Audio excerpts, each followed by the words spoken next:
кішкентай оқырмандарым. Бүгін біз сендермен жемістер жайлы әңгіме айтып, өлең оқитын боламыз. Пияз. Түрлі түсті жемістер өседі ағаш басына, түрлендіріп сән беріп, дастарханға асыңа. Жамбақ. Мені сүйіп жейтұғын, білесің бе тиінді? Сенде жесең балақай, алғыр етем миынды. Шие. Күннің нұрын сүйемін, мөлдіреген шиемін.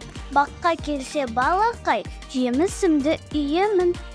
Өрік. Мен өрікпін, айналаға көрікпін. Баққа келіп алды мен, алар екен теріп кім?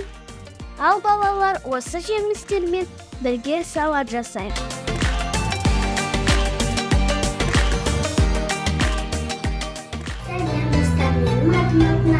Бүгін біз жемістерден йогурт қосылған салатты жасаймыз.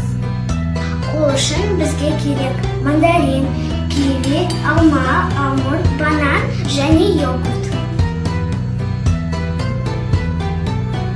Бәрін ұсақ қылып тураймын және йогуртты қосамын. Тура болдық, енді йогуртты қосамыз.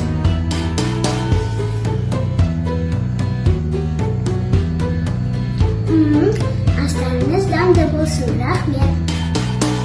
Жемістер өте пайдалы, дәрумендерге мол. Астарың дәмді болсын.